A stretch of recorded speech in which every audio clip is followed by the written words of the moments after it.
Welcome to The Explainer. Today, we're piecing together a story, a really unsettling one, actually. It all comes from these old newspaper clippings from the Arkham Gazette, and it's about this remote, kind of shunned town called Dunwich and, well, a horror that was growing right there in its shadows. So the Gazette itself kind of sets the stage with this line, and man, is it a chilling one. Right away, you know this isn't just your run-of-the-mill ghost story.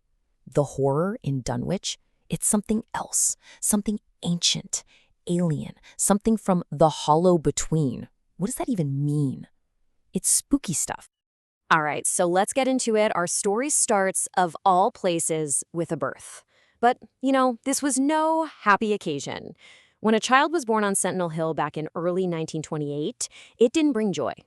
Nope, it brought this shadow of deep suspicion over the whole town. And right at the center of all this suspicion, you've got the Whately clan. I mean, this is a family that was already super reclusive, already had all these dark rumors swirling around them. So when Lavinia, who's unmarried, gives birth to this kid, Wilbur, yeah, the town's unease just gets even worse. The reports describe the baby as, get this, unnaturally large, with a precocious gaze. And to top it all off, he's born during this crazy, violent tempest. For the locals, that was basically confirmation. The Whateleys had made a pact with whatever it is that lives in those hills. Okay, now this timeline, this is where things get really, really weird. I mean, just look at these numbers. This isn't just some kid having a growth spurt. This is something fundamentally unnatural.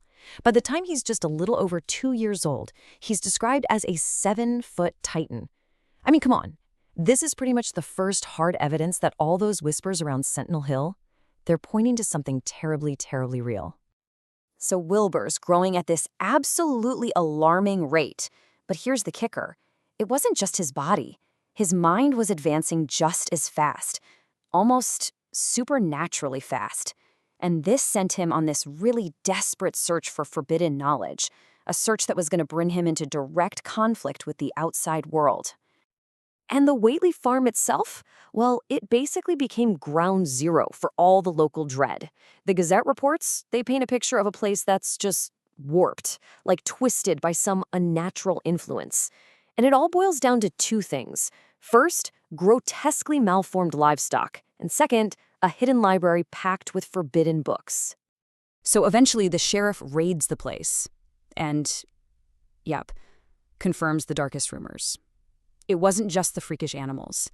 They found these texts, these books, and these weren't just old storybooks, They had actual functional diagrams and invocations, stuff like calls to some cosmic entity named Yog-Sothoth.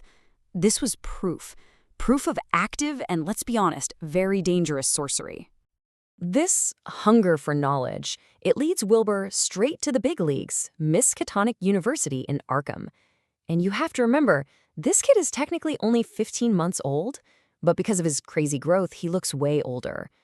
He's not there to check out picture books, that's for sure. He's after the most dangerous book they have, the Necromonicon.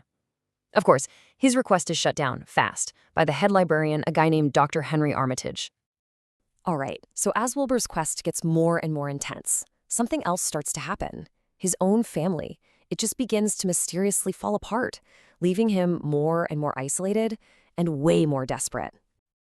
And this is where you can really see the split between the official story and what the locals believed. On one hand, you have the coroner's report for old Whately and Lavinia. Natural causes, case closed. But the people of Dunwich? Nah. They were whispering about something else entirely. The hill's cold clutch, the hex of the heights. To them, these weren't just sad accidents. They were supernatural attacks, and they were tied directly to what the Whateleys were doing. But maybe the most chilling part of all this is Wilbur's reaction when he finds his own mother's body. There's no sadness, no panic, nothing. Just this one calm, totally unnerving statement. Mother's gone to the Guardians. I mean, who or what are the Guardians? His words just throw another layer of dread on the whole situation.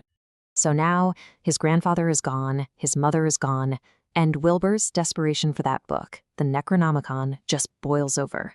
He's done asking nicely. He's done with scholarly requests. Now he's turning to brute force.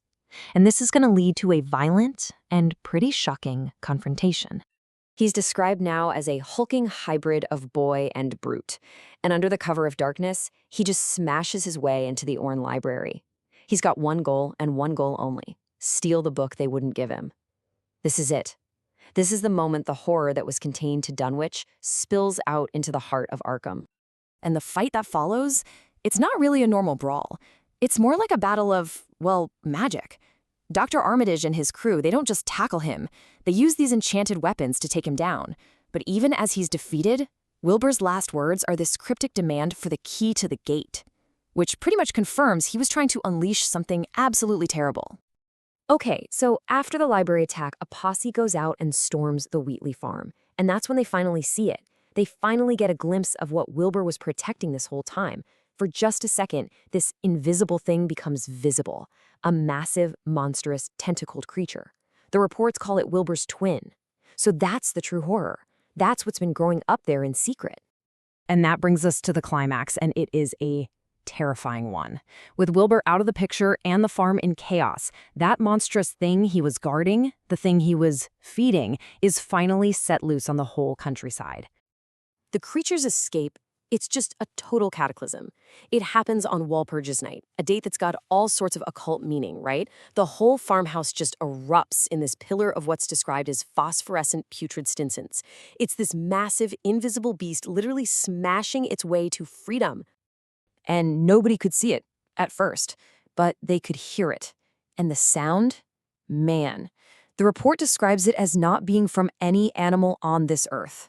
It was a multitude of mouths, a blasphemous chorus, a sound that seemed to be mocking creation itself.